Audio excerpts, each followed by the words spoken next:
નમસ્કાર. દિવસભરના તાજા સમાચારોમાં તમારું સ્વાગત છે. તમારી સાથે હું છું પિનલગીરી ગોસ્વામી. સમાચારો વિસ્તારથી જાણીએ એ પહેલા મહત્વના સમાચારો ઉપર એક નજર.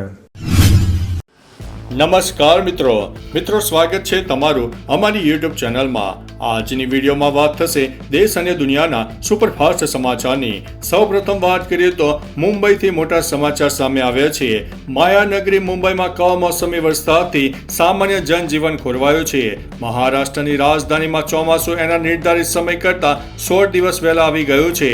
હવામાન વિભાગે સમગ્ર મુંબઈને રેડ એલર્ટ આપી દીધું છે. મુંબઈના કેટલાક ભાગોમાં 200 મિલીમીટરથી વધુ વરસાદ પડ્યો છે. સોમવારે મુંબઈમાં અવિરત વરસાદને કારણે ઘણા નીચાણવાળા વિસ્તારો અને રેલવે ટ્રેક ઉપર પાણી ભરાઈ ગયા હતા, જેના કારણે સવારે શહેરના ઘણા ભાગોમાં લોકલ ટ્રેન સેવાઓ તેમજ ટ્રાફિક પ્રભાવિત થયો હતો. મિત્રો, અન્ય મહત્વના સમાચારની વાત કરીએ તો 29 થી 30મી દરમિયાન સૌરાષ્ટ્ર, કચ્છ, ઉત્તર ગુજરાત, મધ્ય ગુજરાત અને દક્ષિણ ગુજરાતમાં છૂટાછવાયા સ્થળોએ ગાજવીજ સાથે હળવાથી મધ્યમ વરસાદની આગાહી વ્યક્ત કરવામાં આવી છે. એટલે કે મિત્રો, હજુ પણ આપણને વરસાદથી આરામ નહીં મળે. એક પછી એક નવી બનતી સિસ્ટમો હજુ પણ ગુજરાતમાં છૂટાછવાયા વરસાદ આપવાની છે. મિત્રો, અન્ય મહત્વના સમાચારની વાત કરીએ તો કહેવાય છે ને કે આપણે જેને મદદ કરી એ જ આપણા દુશ્મન નીકળ્યા. ભારતે તુર્કીમાં જે ભૂકંપ આવ્યો હતો તે ભૂકંપ દરમિયાન ઓપરેશન દોસ્ત ચલાવ્યું હતું અને ભારતે તેને પુષ્કળ પ્રમાણમાં મદદ કરી હતી. પરંતુ ભારત પાકિસ્તાન યુદ્ધમાં તે પાકિસ્તાનને ખુલ્લેઆમ તેણે સહયોગ આપ્યો હતો. હવે વિચારવું રહ્યું કે ભારતે તેને કરેલી મદદ અને તેના અહેસાન એ લોકો ભૂલી રહ્યા છે. મિત્રો, અન્ય મહત્વના સમાચારની વાત કરીએ તો અમદાવાદમાં વાર્ષિક 200 લક્ઝરિયસ ગાડીઓનું વેચાણ થઈ રહ્યું છે.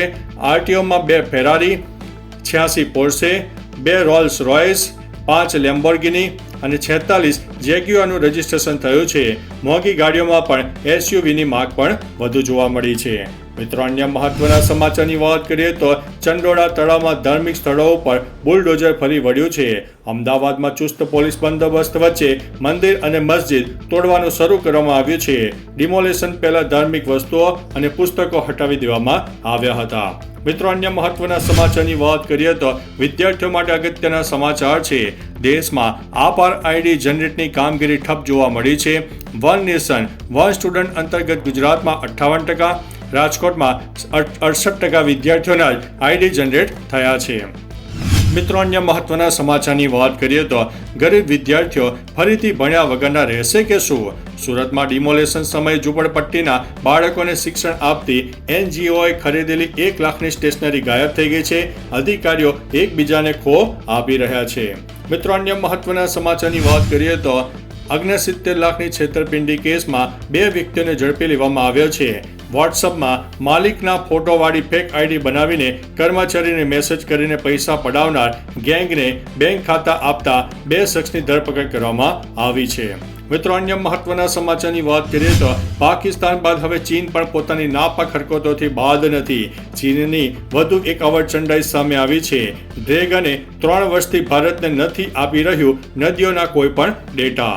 મિત્રો, અન્ય મહત્વના સમાચારની વાત કરીએ તો એક સંશોધન અનુસાર આવનારા 5 વર્ષમાં તૂટી પડશે ગરમી, તમામ રેકોર્ડ તોડી પાડશે તો યુએનનો એક ચોંકાવનારો રિપોર્ટ સામે આવ્યો છે. મિત્રો, અન્ય મહત્વના સમાચારની વાત કરીએ તો લંડનથી મોટા સમાચાર. લંડનની સૌથી મોંઘી કોફી 31,000 રૂપિયામાં પીધી દિલજીત દોસાંજે અને કહ્યું, આટલા પૈસામાં તો ભારતમાં એક લગ્ન એટેન્ડ કરી દો. મિત્રો, અન્ય મહત્વના સમાચારની વાત કરીએ તો દેશમાં કોરોનાથી 12 વ્યક્તિઓના મોત થયા છે. 1083 કેસ એક્ટિવ જોવા મળ્યા છે. મહારાષ્ટ્રમાં સૌથી વધુ 5 વ્યક્તિઓના મોત થયા છે અને કેરળમાં પણ દિવસે દિવસે કેસ વધી રહ્યા છે. મિત્રો, અન્ય મહત્વના સમાચારની વાત કરીએ તો ડોનાલ્ડ ટ્રમ્પ પુતિન પર બગડ્યા તો રશિયાએ 3જા વિશ્વયુદ્ધની ધમકી ઉચ્ચારી છે, જ્યારે હવે વિશ્વની ચિંતા પણ વધી ગઈ છે. તો ચાલો મિત્રો, ફરીથી દેશ અને દુનિયાના સુપરફાસ્ટ સમાચાર લઈને મળતા રહીશો. ત્યાં સુધી અમને રજા આપશો. નમસ્તે.